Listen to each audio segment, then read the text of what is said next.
Hello guys, welcome to my channel our eardrop city. আশা করি সকলে ভালো আছেন। আজ আমি আপনাদের মাঝে কোনো ইয়ারড্রপ ভিডিও নিয়ে আসিনি, একটি ইয়ারড্রপের পেমেন্ট প্রুফ দেখাবো। ইয়ারড্রপটি ছিল স্টোরি প্রোটোকল। এটাতে ফ্রি অফ কস্টে কাজ করা হয়েছে, কোনো প্রকার একটা টাকাও লাগেনি, কারণ এটার সমস্ত কাজ আমরা করছি হচ্ছে টেস্টনেটে কাজ করার বিনিময়ে আমাদের ব্যাচ দিছে, ব্যাচ ক্লেম করছি। টোটাল 29টা ব্যাচ ছিল, তার মধ্যে আমি 23টা ব্যাচ ক্লেম করতে পারছিলাম। আর আমার স্টোরি প্রোটোকলের ক্লেমিং লাইভ হয়েছে। আমি এটাতে জয়েন করছিলাম প্রায় 4-5 মাস আগে। এটা এখন এয়ারড্রপ দিচ্ছে।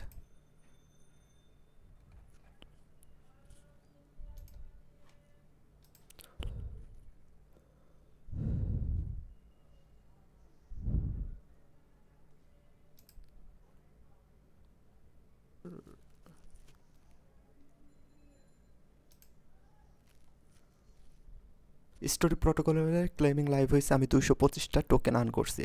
আর আমাকে 23টা ব্যাচ ক্লেম করার জন্য 225টা আইপি টোকেন দিয়েছিল।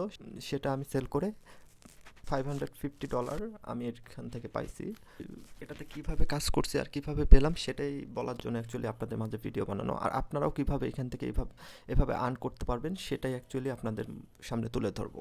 স্টোরি প্রোটোকল প্রায় 5 থেকে 6 মাস আগে এটাতে আমি কাজ করা শুরু করছি।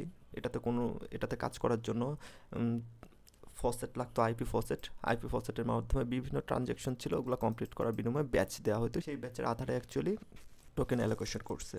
এটি একটি লেয়ার 1 প্রজেক্ট ছিল। এখন বলতে পারেন যে ভাই, সিমিলার কোনো প্রজেক্ট চালু আছে কিনা যেটাতে আমরা কাজ করে এরকম পেমেন্ট পেতে পারি। এখন লেয়ার 1 প্রজেক্ট তেমন একটা নেই। কিছুদিনের মধ্যে মনে হয় টেস্টনেট চালু হবে। এটা একটি লেয়ার 1 প্রজেক্ট। তো এটা অবশ্যই মিস করা যাবে না। এটাতে চেষ্টা করতে হবে জয়েন করে সব টাস্ক কমপ্লিট করার জন্য, কারণ টেস্টনেট টাস্ক, এটার জন্য কোনো প্রকার আপনার একটা টাকা পকেট থেকে দেওয়া লাগবে না। জাস্ট আপনি ফসেট ক্লেম করবেন, ওইটা দিয়ে আপনি অ্যাক্টিভিটিসগুলো কমপ্লিট করে নেবেন। তো এটা কোনোভাবে মিস করা যাবে না। আর এয়ারড্রপে যারা হচ্ছেন এয়ারড্রপ হান্টার, তাদের সবসময় একটা বিষয় মনে রাখতে হবে যে ডিপিন প্রজেক্টের চেয়ে আপনার যে লেয়ার 1 প্রজেক্টগুলো থাকে, টেস্টেড প্রজেক্টগুলো থাকে, সেগুলোতে বেশি সময় দিতে হবে। ডিপিন প্রজেক্ট তো আপনি একটা এক্সটেনশন ডাউনলোড করে পিসি অন করে রাখলে ওটা অটোমেটিক ব্যাকগ্রাউন্ডে চলতে থাকবে, ওটাতে তো আপনার কোনো এফোর্ট লাগতেছে না। কিন্তু যেগুলোতে আপনার এফোর্ট দিতে হবে সেগুলোর টাস্ক করতে হবে, কারণ সেগুলো না করলে আপনি তো মূল যে এয়ারড্রপ হান্টিং সেইখান থেকে আপনি বিরত থাকবেন। যেমন স্টোরি প্রোটোকলে টাস্ক করার জন্য আমাদের ফসেট ক্ল্যাম করতে হয়েছে, বিভিন্ন টাস্ক করতে হয়েছে, এগুলোর জন্য আমাদের সময় দিতে হয়েছে। সময় দেওয়ার ফলে আজকে আমাদের এই রিওয়ার্ডটা আর্ন করতে পারছি। যদিও এটা আলহামদুলিল্লাহ যা পাইছি, তারপরেও আমি বলে রাখি এই রিওয়ার্ডটা আশানুরূপ হয়নি, কারণ লেয়ার 1 প্রজেক্ট অনুযায়ী আমরা প্রাইস যেটা প্রেডিক্ট করছিলাম $3.5 থেকে $4, কিন্তু বাইন্যান্সে যেহেতু লিস্ট করেনি, যার ফলে এটার প্রাইসটা অনেক ড্রপ করছে। বাইন্যান্সে লিস্ট করলে এটা $1000 হতে পারতো। এটা জাস্ট আমার প্রেডিকশন ছিল, কিন্তু কিছু বলার নেই, যা আসছে সেটাই অনেক কিছু। আমরা যারা এয়ারড্রপ হান্ট করি তাদের একটা বিষয় এই মাথায় রাখার দরকার যে আমাদের কথা হলো প্রফিটের সাথে। প্রজেক্ট আমাদের টোকেন ডিস্ট্রিবিউট করার সাথে সাথে আমরা এক্সচেঞ্জে আসবো, এখানে এসে এটা ডিপোজিট করে আমরা আমাদের পারিশ্রমিক আমরা নিয়ে নেব।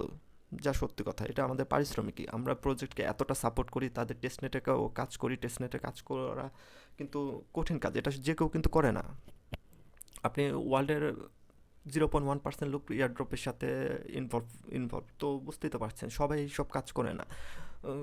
হাতে গোনা কয়েকজনই এইসব কাজ করে। তো অবশ্যই আমরা আমাদের পারিশ্রমিকটা সবার আগে বুঝে নেব। এই জন্য টোকেন লিস্ট হওয়ার সাথে সাথে সেল করে আমরা আমাদের টাকা নিয়ে নিয়েছি। এখন প্রজেক্ট ভালো হলে এর থেকে উপরে যাবে, খারাপ হলে এখান থেকে ডাউনফল শুরু হয়ে যাবে। এটা প্রজেক্টের উপরে ডিপেন্ড করবে। আর এখন বলতে পারেন যে নেক্সট কোনো এরকম প্রজেক্ট আছে কিনা যেখানে আমরা কাজ করতে পারি। এখন আমার নজরে আছে মোনারটা, এটার দিকে আমি নজর রাখতেছি, কারণ এটা টেস্টনেট চালু হলে অবশ্যই এটাতে টাস্ক করতে হবে। আর এই পেমেন্ট প্রুফ দেখানোর মূল উদ্দেশ্যই হচ্ছে যে এয়ারড্রপ থেকে অ্যাকচুয়ালি এখনও টাকা দেয় এয়ারড্রপ। তো ওগুলোর জন্য আপনাকে সেই রকম ডেডিকেশন নিয়ে কাজ করতে হবে, তাহলে আপনি অবশ্যই সেইগুলোর থেকে আর্ন করতে পারেন। যেমন বেড়া চেনে যারা ডেডিকেশন নিয়ে কাজ করতে পারছে তারা ওইখান থেকে আর্ন করতে পারছে। আমার দুইটার ওয়ালেট দিয়ে আমি কাজ করছিলাম, তো আমার দুইটার মধ্যে একটা এলিজিবল হয়নি। আপনার মোমেন্ট ল্যাব তো প্রায় $1000 পর্যন্ত ইয়ারড্রপ করছে ইউজারদের মিনিমাম। আপনার ওইটা ডিপেন্ড করছে যে কত কাজ করছে তার উপরে তারা ইয়ারড্রপ ডিস্ট্রিবিউট করছে। যারা হার্ডওয়ার্ক করছে তারা $2-3 হাজার পর্যন্ত ওইখান থেকে আর্ন করতে পারছে।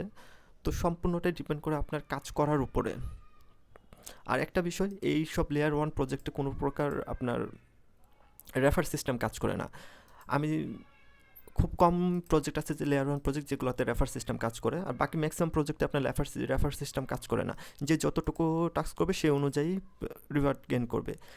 আইপি প্রোটোকলে যে একজন ইনফ্লুয়েন্সারের যে পরিমাণ রিওয়ার্ড আর্ন করছে, একজন সাধারণ ভিউয়ার হিসাবেও সে পরিমাণই রিওয়ার্ড আর্ন করছে। তো সবাই সমান রিওয়ার্ডই আর্ন করে। তো অবশ্যই এইসব প্রজেক্ট সবসময় নজরে রাখবেন, এইসব প্রজেক্ট পাইলে অবশ্যই জয়েন করবেন। জয়েন করে প্রত্যেকটা স্টেপ বাই স্টেপ কাজ কমপ্লিট করে নেবেন। আর একটা বিষয় আবারও বলতে চাই, আপনি যদি এয়ারড্রপে কাজ করতে চান তাহলে অবশ্যই আপনাকে লেয়ার ওয়ান প্রজেক্টগুলোকে বেশি বেশি গ্রাইন্ড করতে হবে, আর এগুলো মনোযোগ দিয়ে কাজ করতে হবে। আপনার এইখানে শুধু একটা সমস্যা ছিল যে আপনার ক্লেম করার জন্য গিট কয়েন স্কোর আপনার 20+ হতে হবে। তো 20+ আপনার $5-10 ইনভেস্ট করলে আপনার 20+ স্কোর অনায়াসে করা যায়, এটা কোনো কঠিন কাজ না। আমি পরবর্তীতে এগুলো আপনাদের মাঝে নিয়ে আসবো, কীভাবে গিটকয়েন স্কোর বাড়াতে হবে, কীভাবে আপনার ওয়ালেট বাকি 10টা ওয়ালেটের থেকে আলাদা করে রাখবেন। তো এগুলো নিয়ে আমি পর্যায়ক্রমে ভিডিও দিয়ে আপনাদের ওয়ালেটগুলোকে আমি চেষ্টা করব বাকি ওয়ালেটগুলো থেকে একটু ডিফারেন্ট বানানোর জন্য। আরেকটা বিষয়, ইয়ারড্রপের মূল অংশই হচ্ছে আপনার টেস্টনেট টাস্ক, তারপরে ম্যাননেট টাস্ক, এগুলো হচ্ছে আপনার ইয়ারড্রপের মূল অংশ। আপনি টেলিগ্রামে যেগুলো করছেন ওগুলো ইয়ারড্রপের মধ্যে পড়ে না। টেলিগ্রাম যদিও একটা ভালো অপশন ছিল যে ক্রিপ্টোকারেন্সিতে ইউজারের সংখ্যা বাড়ানোর, কারণ টেলিগ্রামের মাধ্যমে একটা হিউজ অ্যামাউন্ট অফ পপুলেশন জানতে পারছে যে কীভাবে মানে ক্রিপ্টোকারেন্সি নামক একটা কারেন্সি আছে যেটার মাধ্যমে অ্যাকচুয়ালি টাকা আর্ন করা যায়। কারণ আপনার হ্যামস্টারে প্রায় 300 মিলিয়ন লোক ইনভলভ ছিল। তো এই 300 মিলিয়নের মধ্যে প্রায় অর্ধেকেরও বেশি লোক জানতো না যে ক্রিপ্টোকারেন্সি কীভাবে ওয়ার্ক করে। তারা হ্যামস্টারে এসে কাজ করার মাধ্যমে জানতে পারছে যে ক্রিপ্টোকারেন্সি নামেও একটা কারেন্সি আছে যেটা অ্যাকচুয়ালি ওয়ার্ক করে। আমি কখনো টেলিগ্রামে কোনো বট শেয়ার করি না, কারণ টেলিগ্রামের এখন আর আগের মতো নাই। প্রথম দিকে টেলিগ্রাম বট থেকে আর্ন করা গেছে, এখন তেমন একটা করা যায় না। আমি যতটুকু পারি টেস্টনেট এবং ডিপিন প্রজেক্টগুলো শেয়ার করি আপনাদের মাঝে। আর অবশ্যই আপনি আমার ইউটিউব চ্যানেলটা সাবস্ক্রাইব করে রাখবেন এবং আমার টেলিগ্রামে জয়েন হয়ে থাকবেন, কারণ যে কোনো আপডেট, ছোট হোক বড় হোক, যে কোনো আপডেট আমি টেলিগ্রামে দিয়ে দেই। তো এটা মিস করবেন না। আজকের মতো এতটুকুই ছিল। আল্লাহ হাফেজ।